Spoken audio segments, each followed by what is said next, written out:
seja o nome do Senhor. Tenho certeza que você já foi abençoado essa noite, de muitas maneiras, como eu já fui. E é uma alegria nesse momento poder compartilhar a palavra de Deus. Mais tarde eu quero falar com cada um dos nossos irmãos que nos visitam. É uma alegria receber cada um de vocês. E quero te convidar, de verdade, nesse momento, abrir comigo a sua Bíblia ou acompanhar aquele telão, o texto de Gênesis, capítulo 35. Gênesis, capítulo 35, do verso 1 ao verso 5. Eu vou ler na versão Almeida Revista Atualizada. Essa passagem, em modo específico, eu gosto muito nessa versão. E diz assim a palavra de Deus. Disse Deus a Jacó: levanta-te, sobe a Betel e habita ali. Faz ali um altar ao Deus que te apareceu quando fugias da presença de Esaú, teu irmão. E então disse Jacó à sua família e a todos que estavam com ele: lançai fora deuses estranhos que há no vosso meio. Purificai-vos e mudai vossas vestes. Levantemo-nos, subamos a Betel. Farei ali um altar ao Deus que me respondeu no dia da minha angústia e me acompanhou no caminho por onde andei. Então deram a Jacó todos os deuses estrangeiros que tinham nas mãos, as argolas que lhe prendiam nas orelhas, e Jacó enterrou, escondeu tudo debaixo do carvalho que está junto a Siquém. Tendo eles partido, o terror de Deus invadiu as cidades que lhe eram circunvizinhas, e não perseguiam aos filhos de Jacó. Palavra de Deus nas nossas vidas, meus irmãos em Cristo Jesus. Que o Senhor fale aos nossos corações nessa noite. Em Cristo Jesus. Chama essa passagem sobre enterrando, essa mensagem enterrando o passado. Eu preciso explicar uma coisa logo no início, para que fique claro. A linguagem que eu vou usar no início ao fim, eu vou repetir algumas vezes dessa maneira. Vou falar sobre Betel e Siquém, que são essas duas cidades que aparecem aqui. Para nós, toda essa jornada de Jacó é uma jornada de retorno para Deus, uma jornada de retornar aos propósitos que Deus tinha para a vida dele. Betel, então, aqui significa o lar, a casa, voltar para casa, centro da vontade de Deus. É o lugar onde Jacó deve estar, o lugar que Deus manda Jacó. E vamos entender por que, por mais de 10 anos, ele fica em Siquém. E Siquém, essa outra cidade, é um lugar que a sua relação com Deus é adormecida, onde de alguma maneira Jacó foge do propósito do chamado de Deus para a vida dele. E para entender isso, a gente precisa ouvir essa história. Eu comentei ontem a gente veio aqui para a igreja preparar algumas coisas para o acampamento, ficamos à tarde, até tarde da noite aqui, fazendo algumas coisas que são surpresas para quem vai estar lá no acampamento. E quando a gente estava na mesa trabalhando, eu comecei a dizer: gente, eu estou tão empolgado, e eu fico numa situação assim, quando eu preparo mensagens dessas que me envolvo muito na história, assim, sobre o que contar e o que deixar de contar, porque é uma história que me impressionou revivê-la nesse momento com essa perspectiva do que aconteceu com Jacó nesse exato momento. Se você volta do capítulo 27 até esse capítulo, até o capítulo 35, em cada capítulo tem algo muito especial de Deus acontecendo na vida de Jacó. No capítulo 27 é quando ele recebe a bênção do irmão. Vocês que já são cristãos possivelmente conhecem a história. Se você nunca ouviu essa história, ele recebe esse nome, Jacó. Eu espero chegar à tradução. I'm sorry, Wes, we forget to give you the translation word for you, my friend. I'm so sorry. Eu espero, Limar.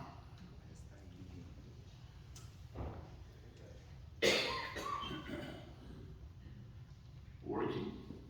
Wes? Not yet?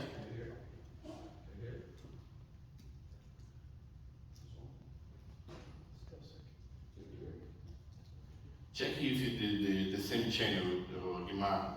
Tem que estar no canal 1 para funcionar. Yeah, work. Eu vou voltar um pouquinho, só para explicar então essa parte, para ajudar o Guilherme na tradução. de que nós estamos falando sobre Jacó e esse momento especial que ele está em conflito sobre essas duas cidades, Betel e Siquém. E eu estava começando a contar a história de Jacó desde o capítulo 27, de forma muito rápida. No capítulo 27, Jacó recebe a bênção do irmão.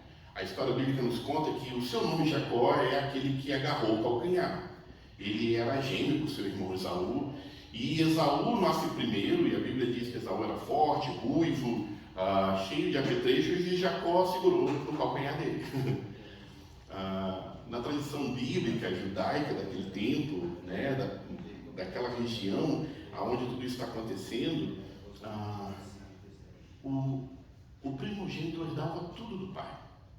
O primogênito ele recebia toda a herança, todas as bênçãos, toda a responsabilidade recaía sobre o filho mais velho. Entenda bem, era muito importante isso naqueles dias. Então, quando Jacó nasce agarrado no calcanhar do irmão, a Bíblia está querendo dizer que de alguma maneira ele quer tomar esse lugar. E à medida que passa o tempo, o nome Jacó é meio confundido com esse que quer ser usurpador, aquele que quer tomar o lugar do outro.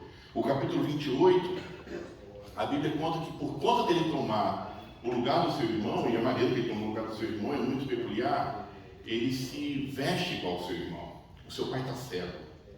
E aqui tem um momento, meus irmãos, por isso que eu falei, eu estou tentando me controlar para não contar toda a história, mas esse momento é tão especial, tão duro e tão terrível, porque o seu pai está cego, o seu pai sente o cheiro das roupas do irmão, porque ele está vestindo as roupas do irmão, ele colocou pelo sobre o pelo, ele cheira igual ao irmão, ele tem o pelo igual ao irmão, mas a voz é diferente. E aí o pai pergunta assim: quem é você? Isso me chamou muita atenção. Quem é você? E a resposta de Jacó foi: eu sou Esaú, o seu filho primogênito. Por conta desse erro, ele foge. E no capítulo 28, então, ele, no meio da sua fuga, a Bíblia diz que ele, no meio do campo, ele vai dormir com uma pedra por travesseiro. E quando ele tem a pedra por travesseiro, a Bíblia diz que anjos aparecem no seu sonho e ele consegue enxergar uma escada que ia até o céu. No dia que ele desperta daquele sonho, naquele lugar, ele constrói ali uma coluna e Deus fala com ele. E quando Deus fala com ele, é tão especial a fala de Deus para Jacó, naquele momento de angústia, de sofrimento, de dúvida sobre o que vai fazer. E a Bíblia diz que o Senhor fala assim para Jacó: eu estou com você, eu cuidarei de você. Aonde quer que você vá, eu trarei de volta a esta terra. Não o deixarei enquanto não fizer o que te prometi. Esta foi a primeira vez que Jacó ouviu o Senhor. Eu estarei contigo, eu te trarei de volta. No capítulo 29, então, a gente já encontra um outro nome da história dele. No capítulo 29, ele se casa, ele que era uma pessoa apta e, de alguma maneira, que enganou os outros, ele toma esse título de enganador. No capítulo 29, o sogro dele passa a perna dele de muitas maneiras, ele é enganado de diversas vezes. Mas, novamente, algo de Deus acontece na vida dele, ele finalmente é pai. Ele faz sozinho de materno, mas agora ele é casado, tem uma família, ele tem 4 filhos que são gerados e nascidos nesse capítulo 30 e no capítulo 29, e o último dos filhos dele, que chama Judá, significa Deus é exaltado. O capítulo 30, entendam bem, é uma cultura que é bem diferente da nossa. Ele se casou com 2 irmãs, e essa irmã que ele amava, Raquel, que é estéril, no capítulo 30, ela finalmente tem um filho. E no capítulo 31, Deus aparece novamente em Jacó e fala para ele: volte para a terra dos seus pais e de seus parentes. E pela segunda vez Deus fala para Jacó: eu estarei com você. O capítulo 32, Jacó está voltando para casa. Só que tem um problema. Se passaram 20 anos do dia que ele fugiu de lá, e o irmão dele odeia ele, o irmão dele queria matá-lo, e agora ele está retornando e está com muito medo. E a Bíblia fala uma coisa muito interessante: o irmão dele vem ao encontro dele, mas vem com 400 soldados. É mais ou menos assim: você tem um problema com alguém e fala assim: não, vamos conversar mais 2, e eu só trago meus 400 guarda-costas. É claro que ele está com medo. E o medo dele é tão grande que ele então ora. A oração de Jacó é muito especial. Ele diz assim: ó Deus do meu pai Abraão, Deus do meu pai Isaque, o Senhor que me disseste, volte para a sua terra e para os seus parentes, e eu farei prosperar. Não sou digno, olha a oração desse homem, não sou digno de toda a bondade e lealdade com que me trataste. Quando eu atravessei esse Jordão, eu tinha apenas o meu cajado nas minhas mãos. E agora tem 2 caravanas comigo. Livra-me, rogo-te, das mãos do meu irmão Esaú, porque eu tenho medo que ele venha nos atacar, tanto a mim como as mães e as crianças. E quando Jacó está fazendo essa oração, meus irmãos, ele está com um profundo medo. Novamente, se passaram 20 anos, mas algumas coisas nós carregamos uma vida inteira, e ele carrega na vida inteira a culpa, o erro, o engano, daquele dia que o seu pai cego perguntou: quem é você? E ele disse: eu sou Esaú. E é nesse momento que ele está orando e chorando, a Bíblia diz que Deus, um anjo de Deus aparece para ele, e ele então se maravilha com aquilo. E eu não entendo muito bem essa linguagem, porque a Bíblia diz que ele lutou, mas eu imagino a imagem desse homem de Deus, desse anjo, desse Deus próprio que aparece a ele, Jesus ali. Eu creio que todas as manifestações de Deus no Antigo Testamento, porque a face de Deus Pai, a Bíblia diz que ninguém é capaz de ver. Então, quando nós falamos com Deus, vemos Deus falando no livro de Gênesis, Êxodo, Levítico, e todo o livro do Antigo Testamento, eu creio que é o próprio Senhor Jesus falando com o povo. E agora, o próprio Deus está falando com ele, está tentando ir embora, e ele está dizendo: não vai embora sem me abençoar. Imagine um encontro com esse, tão poderoso, poder tocar a Deus, poder chegar perto dele, poder ouvir a voz audível dele. E a Bíblia diz que então Deus toca a coxa de Jacó. E sabe uma razão por que Deus toca a coxa de Jacó? Você lembra, ele está com medo. Qual é a coisa mais importante para alguém que está com medo e vem uma pessoa mais forte que você para lutar, para brigar, para te confrontar? É poder correr. É poder correr. E o que Deus tira de Jacó é a possibilidade de correr. Ele já não tem mais nada a não ser confiar em Deus. E naquele dia algo poderoso acontece na vida de Jacó. Deus muda o nome dele de Jacó, que significa então esse usurpador, enganador, para Israel, que significa campeão de Deus. Isso acontece aqui. O capítulo 33. Ele se encontra com seu irmão. Depois de 20 anos, ele não sabe o que esperar. Ele manda presentes, ele se prostra. E tudo o que ele tentou fazer não serve de nada, porque quando o irmão dele vem, ele não se importa com tudo o que aconteceu, ele não fala de nenhum dos problemas que passou no passado. Tudo que o irmão dele faz é correr, abraçar, beijar, chorar e dizer: meu irmão, uma vida longe de ti, 20 anos. É maravilhoso, porque eles estão chorando e ele pergunta: quem são esses? Eu falo: vem cá, deixa eu apresentar meus filhos, deixa eu apresentar minha esposa, deixa eu apresentar, olha o quanto Deus foi bom comigo. Eu não sei, quando você tem a oportunidade de encontrar alguém que você gosta muito depois de algum tempo, e você poder compartilhar e ver as coisas boas e como Deus foi fiel contigo, é isso que ele está ali celebrando. E essa hora, meus irmãos, tudo que impedia ele de voltar para casa, se lembra? Do dia que ele saiu, do dia que ele estava lá só com uma pedra no travesseiro, tudo que ele pediu a Deus, e que Deus falou com ele que cumpriria é: você retornará para sua casa. E agora um homem com o nome mudado, um homem que teve encontros poderosos com Deus, um homem que se reconciliou com seu irmão, ele finalmente pode voltar para casa. E ele fala para o irmão dele: olha, pode ir na frente que eu vou me encontrar contigo. Só que ao invés de ir para casa, ele vai para Siquém. E aqui eu não consigo entender. Puxa, se todo o problema era a briga resolveu. Se quando você saiu, tudo que você queria era, sabe, de alguma maneira prosperar, ser alguém. Agora você tem filhos, tem dinheiro, tudo deu certo para você. Por que continuar mentindo? Por que continuar enganando? Por que continuar tratando, sabe, de viver práticas antigas? Eu digo para vocês, não estamos falando de uma pessoa que não conhece a Deus, de uma pessoa que não ouviu Deus. Ele ouviu o Senhor, ele foi tocado por Deus e ele vai para Siquém. E ele fica 10 anos naquele lugar. 10 anos. Já se passou um longo tempo desde o dia que ele tinha somente uma pedra como travesseiro e um mundo de incertezas à frente. Ele se esquece da oração que fez. Ele se esquece que ele pediu a Deus proteção para voltar para casa. E quando ele vai para Siquém, e passar aqueles anos em Siquém, o coração dele se distanciou do propósito de Deus. E eu digo uma coisa para vocês, meus irmãos. Isso tem muito a ver com a vida imigrante. É comum ver isso na vida de muitos imigrantes, que quando nós sonhamos em vir para uma outra terra, quando nós nos aventuramos a viver uma vida diferente, nós oramos. E quantos oraram, clamaram, choraram? Quantos nos primeiros dias, no primeiro momento, buscavam a direção de Deus? Deus me ajuda, porque eu não sei o que esperar.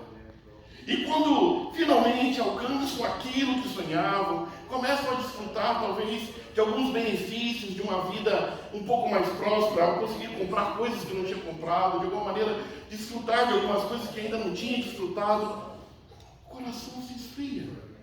Se esquece das orações que um dia fez a Deus, se esquece dos votos que fez o Senhor, se esquece do chamado que recebeu de Deus, e é muito fácil se enganar com Siquém. É muito fácil se enganar com essa outra terra. Quando Jacó vai para lá, ele vai em busca de proteção. Eu fico imaginando que o coração dele ainda sente medo. Tudo bem, eu fiquei bem com meu irmão, mas eu vou voltar para lá. Você viu quantos soldados ele tem? É melhor ficar longe. A gente já está bem, a gente não precisa ficar tão perto. Tem muitas desculpas. Ele finalmente tem tudo o que sonhou. Dinheiro, riqueza, filhos. Aliás,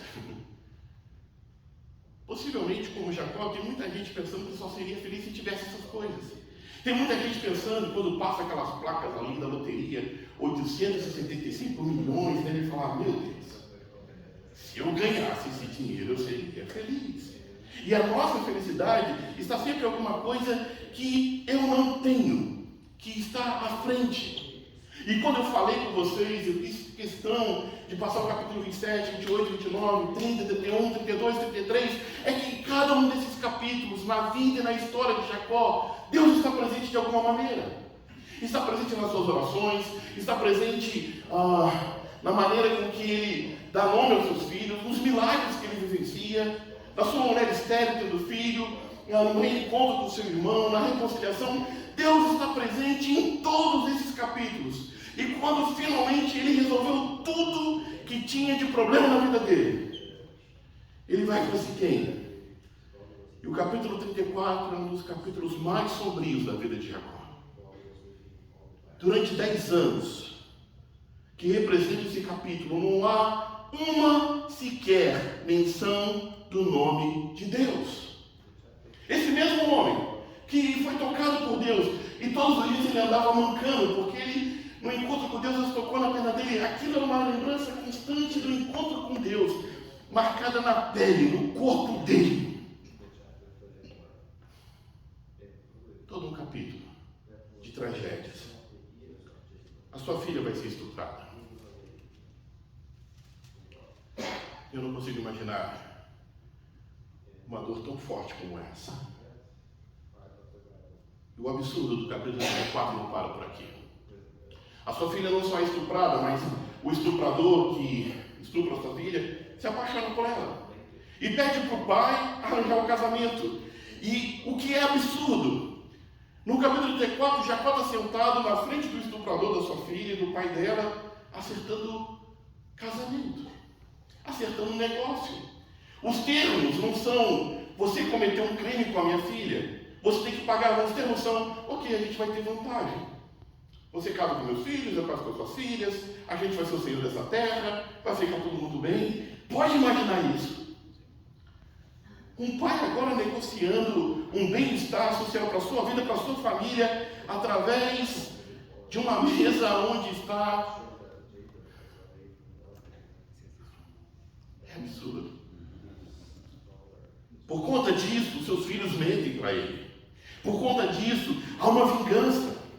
Há uma vingança que estabelece uma revolta familiar. Os filhos falam assim: olha, a gente não vai permitir que a nossa irmã se case com eles precisam circuncidar. E circuncisão, quem não sabe, se corta a ponta, a pele do prepúcio do pênis. E quando se cortava naqueles dias, não é com bisturi, estéreo, todas essas coisas, máscara, não. Era pedra lascada. No terceiro dia, a Bíblia diz que eles sentiam uma dor incontrolável. E os irmãos de Diná, os filhos de Jacó, entram naquela cidade e matam todos os homens. Morte, desgraça, vingança, mentiras. E quando Jacó vai falar sobre isso tudo, ele fala para os filhos dele: olha o problema que vocês me criaram. Agora todo mundo vai querer vir matar a minha vida, a minha família.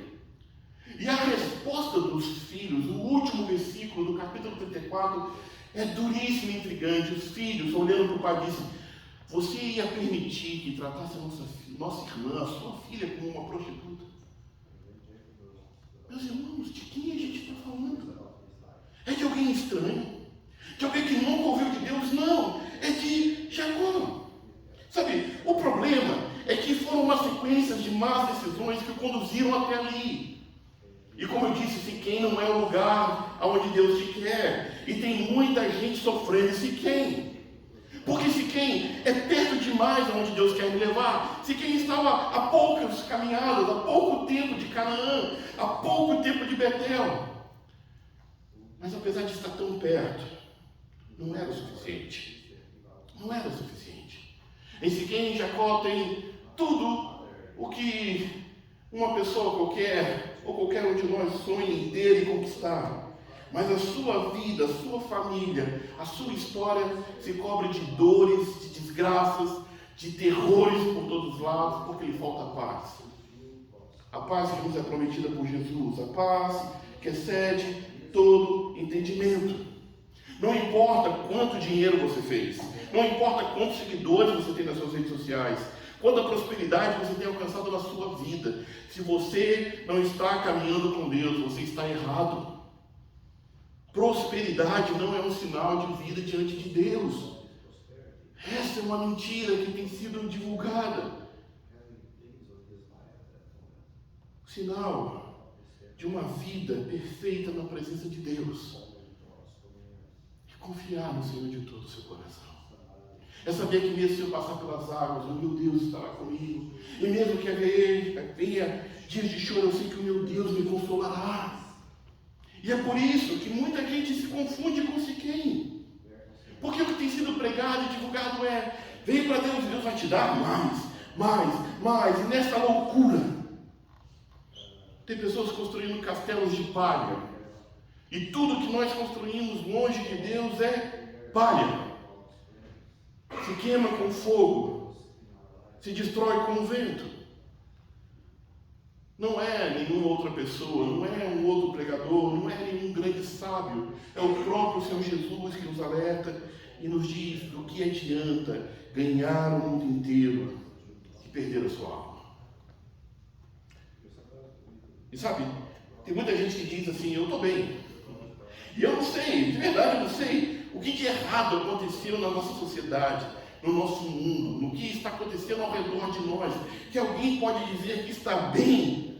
E nessa frase de falar: eu estou bem porque eu conquistei tal coisa, eu concluí o meu curso, eu alcancei tal degree, eu tive a oportunidade de fazer tal viagem, e em todas as suas, falas e todas as coisas que ele coloca fora, que é a razão por que ele está bem, e nenhuma delas está Deus. Eu não consigo entender e acreditar que existe um bem longe de Deus. Na verdade, não existe nada bom longe de Deus. E é por isso que Deus quer fazer algo novo em nossas vidas. Deus não quer fazer remendos.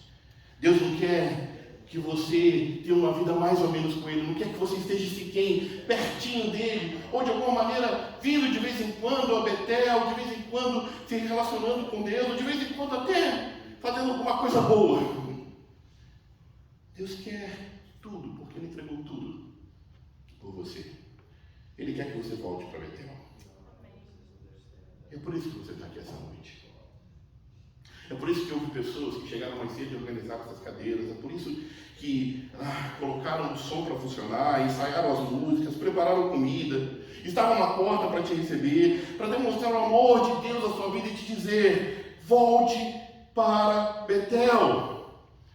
Volte para o centro da vontade de Deus na sua vida. Você precisa tomar uma atitude. Você precisa, de uma maneira muito especial, romper com esse passado. Enterrar o seu passado. E se o capítulo 34 é um capítulo de tragédia, eu louvo a Deus que o capítulo 35 que nós lemos começa da seguinte maneira: disse Deus a Jacó. Eu vou repetir isso mais vezes, mas é sempre Deus indo ao nosso encontro. A gente aprendeu isso em toda a série Encontro com Jesus. Quando Jacó ouve Deus mais uma vez, a terceira vez, de forma audível, ele reúne a sua família e toma uma decisão de assumir novamente as rédeas espirituais do seu lar. É como se ele dissesse mais ou menos assim: acabou a bagunça. Não dá mais para viver desse jeito. Vamos consertar a casa. Ele foi omisso durante muito tempo. E essa é uma palavra para os maridos, assim, de modo muito específico. Tem muitos homens que têm sido omissos na sua responsabilidade de levar a sua família na presença de Deus. Que esquecem do seu papel de serem sacerdote do seu lar. De serem um exemplo e a rocha. Olha o exemplo de Jacó. Olha o exemplo de Jacó. 10 anos sem levar a sua família na presença de Deus e toda a desgraça toma conta do seu lar.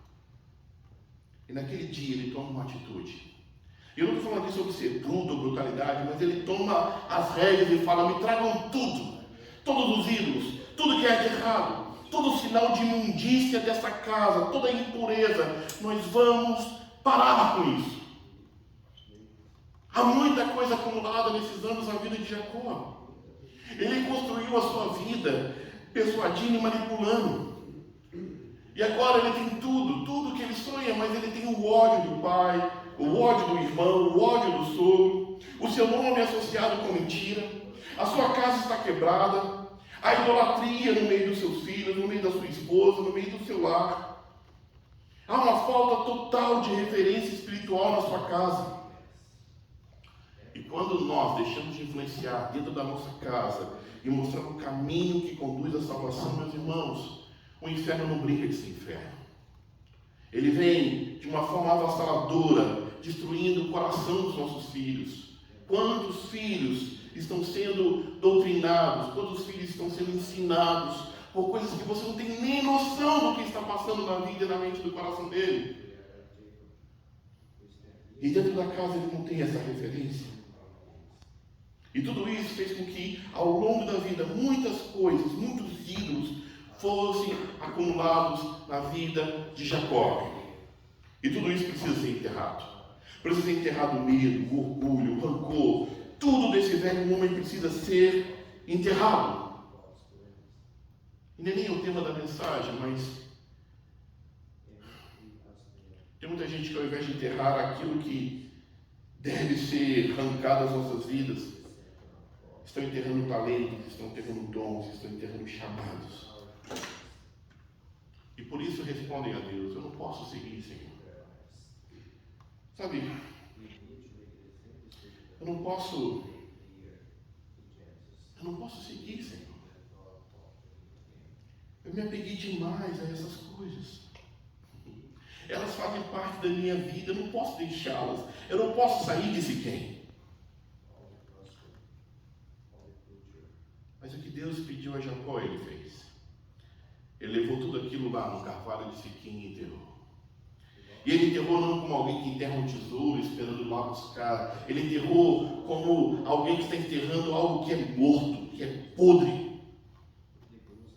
Ele está enterrando aquilo que deve morrer da história dele. O que ele está fazendo ali é enterrar o próprio Jacó, para que Israel nascesse. Ele está enterrando o próprio eu, ele está enterrando o passado, ele está enterrando tudo aquilo que ele confiou até aquele dia. todas aquelas coisas que ele permitiu que lhe afastasse de Deus, ele quer agora retornar ao centro da vontade de Deus, cumprir os votos que fez ao Senhor. Então, depois de 30 anos, como alguém que foi realmente transformado, como alguém que realmente crê, que recebeu um novo nome, nós que cremos que receberemos o novo nome do Senhor Jesus, eu posso reafirmar isso, como já falei outra vez nessa mensagem. Precisamos voltar a Betel. E a hora de voltar para Betel é agora.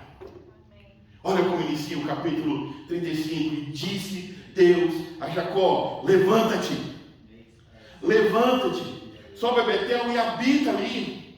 A palavra de Deus é levanta-te. Em outras palavras, aqui não é o seu lugar, Jacó. Deus está colocando esse homem em ação, faça algo.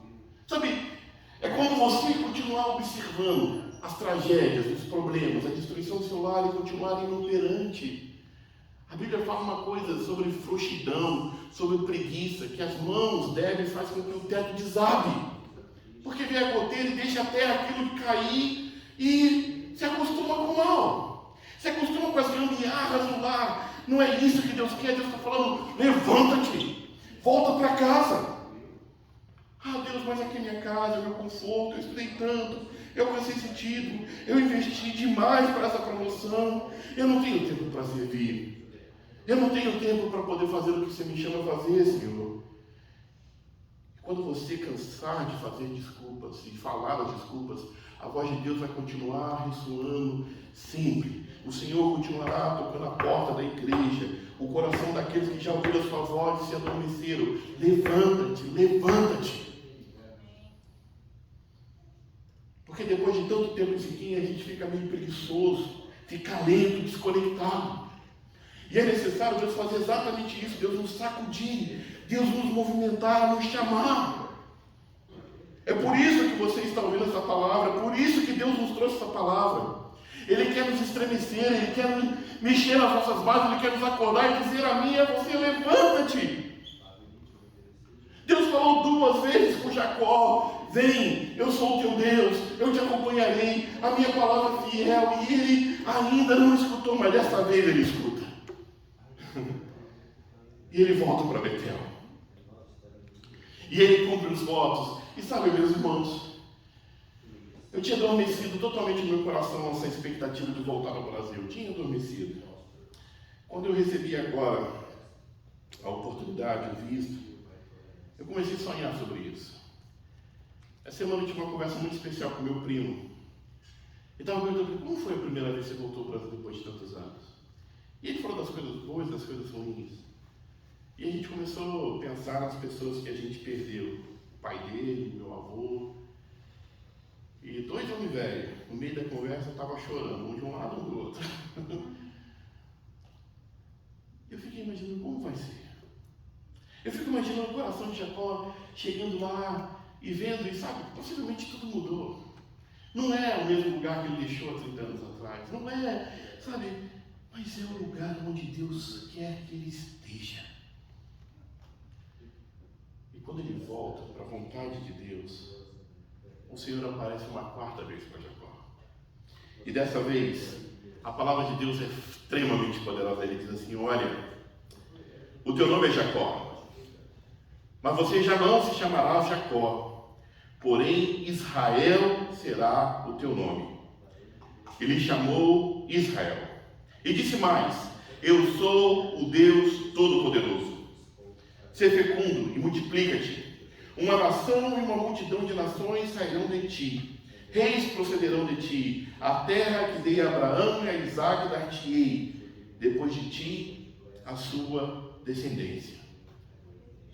Eu quero falar rapidamente, porque o fato dele ter retornado a Betel e Deus aparecer para ele 3 coisas muito especiais nessa fala de Deus com ele. A primeira delas é que ele reafirma o que ele tinha falado 10 anos antes, e aquele cabeção não tinha entendido até então.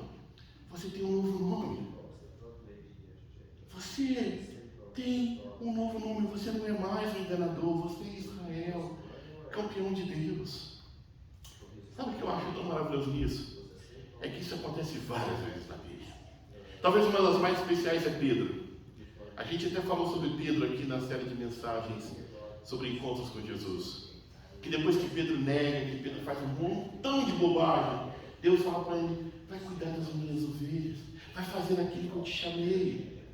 Quando nós resolvemos voltar diante de Deus, sabe aquele constrangimento quando você brigou com alguém, você fica meio sem graça e tal? Para Deus não existe isso. A Bíblia diz em Miqueias que Deus pega os nossos pecados e lança no mar do esquecimento. É como se fosse o dia zero, quando tudo começasse de novo. Esta é a grandeza do amor de Deus. O Senhor pode fazer coisas novas em nossas vidas. E Ele está dizendo: você, Israel, eu falei para você 10 anos atrás, eu não preciso repetir, mas eu quero que você escute e entenda. Aquilo que eu te chamei para fazer, aquilo que eu confiei na sua vida, continua válido. Seja Israel. A segunda coisa, ele fala: eu sou o Deus Todo-Poderoso. E essa expressão é uma expressão tão linda. Eu sou El Shaddai, o Deus Todo-Poderoso. E eu fui pesquisar e eu tinha quase certeza que era a primeira vez que Deus falava isso, mas não, ele tinha falado também para Abraão: eu sou o Deus Todo-Poderoso. A mesma coisa que Deus falou com Abraão, seu avô, ele está falando com ele: eu sou o Deus Todo-Poderoso. E o que isso quer dizer para a minha vida e para a sua, meus irmãos? É que o caminho de volta a Betel nos gera medo, ansiedades, dúvida. Afinal, eu fiquei tanto tempo longe da casa de Deus. Mas é o Senhor que diz: eu sou o Deus Todo-Poderoso. E não importa as provações, as lutas, não importa os medos, eu o farei. E essa é das últimas coisas que Deus fala com ele: eu sou fiel para cumprir todas as promessas que eu fiz. Deus reafirma e relembra cada uma das promessas que disse. Aí ele diz: isso se cumprirá. Muitas das promessas que Deus fez a Jacó, ele nem viu. Ele diz: da sua geração, dos seus filhos sairão reis. Ele não viu nenhum rei. Ele não viu virar uma multidão de multidões. Ele não viu que a promessa que Deus fez na vida dele hoje se cumpre também nas nossas vidas. Na vida de cada um de nós. Porque o Deus que prometeu é fiel e justo para cumprir cada uma das suas boas promessas. Então escute bem, meu irmão, minha irmã. Ser abençoado é fazer parte da ação de Deus nesse mundo. Ser abençoado é poder usar aquilo que o Senhor tem me abençoado, aquilo que o Senhor tem derramado sobre a minha vida para fazer a sua boa obra, para colocar a mão no arado e não olhar para trás, porque Siquém é um lugar que faz adormecer chamados. Siquém não é um lugar que você deve estar. Essa mesma frase eu ouvi sobre os Estados Unidos. Os Estados Unidos é um lugar de adormecer chamados. Um pastor muito especial, muito querido para mim, quando eu vim para cá, ele falou assim: olha, eu conheço uma dezena de pastores que vieram para cá, mataram seus ministérios. Rafael, não permita que isso aconteça, porque os Estados Unidos é uma terra que adormece chamados. Sabe o que é poderoso nisso, meus irmãos? É que a promessa de Deus não tem a ver especificamente mais com o lugar. Não é voltar a Betel, mas é voltar ao centro da vontade de Deus. E Deus é tão poderoso que diz que onde eu coloco a planta dos pés é um lugar santo. E Deus pode fazer Betel na sua casa. Deus pode fazer Betel no seu trabalho. Deus pode fazer Betel neste lugar. Se você decide voltar ao centro da vontade de Deus. A história de Jacó é a nossa história. De um Deus com seu infinito amor, vindo uma e outra vez ao nosso encontro, nos chamando a confiar no seu poder e permanecer no centro da sua vontade. Portanto, eu termino com essa frase: enterre seu passado. Seja um líder espiritual na sua casa e com toda a sua família. Tome ela pelos braços, pelas mãos. Toma a sua casa, toma o seu lar, toma o seu casamento, tome os seus dons, o seu chamado, tome todas essas coisas e volte para Betel. Volte para o centro da vontade de Deus. Feche seus olhos, eu quero orar com você. Quero orar com você. quero orar com você, meu irmão, porque, como eu disse, se quem nos engana facilmente. Somos facilmente enganados por si quem. Somos facilmente enganados nessa caminhada de achar que no meio do caminho já está bom. Sabe, o chamado de Deus a Jacó foi: vai para Betel e habita lá. Não é fazer da relação com Deus como um hotel a qual você vai dedicar uma noite e depois seguir o seu caminho. Não tem a ver com uma relação, sabe, casual com o Senhor. Não é sobre isso. Não é nem vir aqui para poder ver um show, um espetáculo. Tem a ver com, de fato, habitar. Ser morador constante, ter o seu CPF, o seu zip code, o seu CEP em Betel, na casa de Deus, no centro da vontade do Senhor. Talvez como Jacó, você tenha muitas coisas que você precisa enterrar: rancores, orgulhos, medos, dúvidas. Eu sei que é uma resistência quando ouvimos a palavra de Deus e um questionamento racional que muitas vezes passa no nosso coração, mas escute bem o que o Senhor está falando. Ele grita aos meus ouvidos e aos seus ouvidos: levanta-te, levanta-te. Há momentos em nossa história que precisamos tomar uma ação, uma decisão. Não podemos ficar de forma passiva, vendo toda a nossa vida se esvair. A tragédia tomando conta do nosso lar. O Senhor te chama, como eu disse, a tomar as rédeas do seu lar, da sua vida. A romper com tudo aquilo que te afasta da presença do Senhor. O Senhor nos chama de volta a casa. E tal qual a história do filho pródigo, ele estará de braços abertos para nos receber, a dizer: bem-vindo, meu filho, a celebrar com alegria o seu retorno, porque Ele nos ama. E foi para isso que Ele foi à cruz do Calvário, para que pudéssemos ter a oportunidade de sempre retornar aos seus braços de amor. Pai, abençoa os teus filhos, ó Deus. Abençoa a tua igreja. Derrama, ó Deus, a tua graça sobre cada um daqueles que aqui estão, Senhor. E dá-nos, ó Deus, a fé e a ousadia de voltar a Betel. De romper, ó Deus, com as coisas do passado.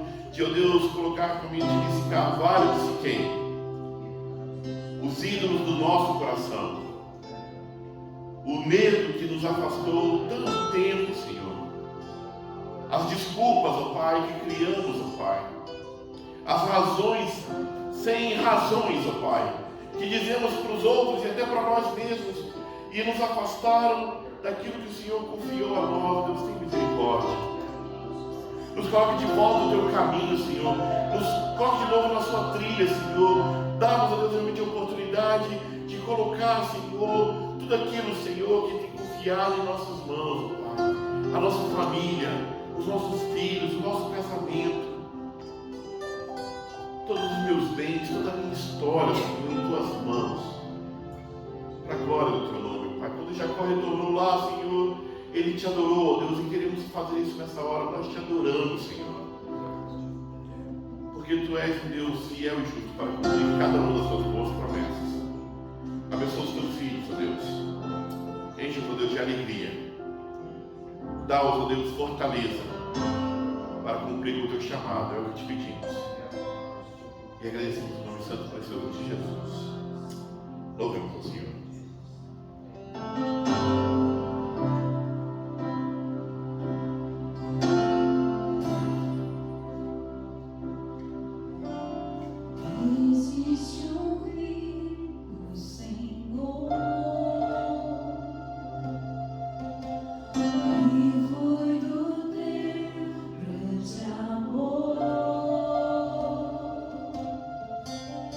Ah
Pai Todo-Poderoso e a doce presença, a consolação e a força do Santo Espírito de Deus seja sobre a sua vida, sobre a vida da sua família, da sua casa, sobre todo o povo de Deus, sobre a terra, hoje para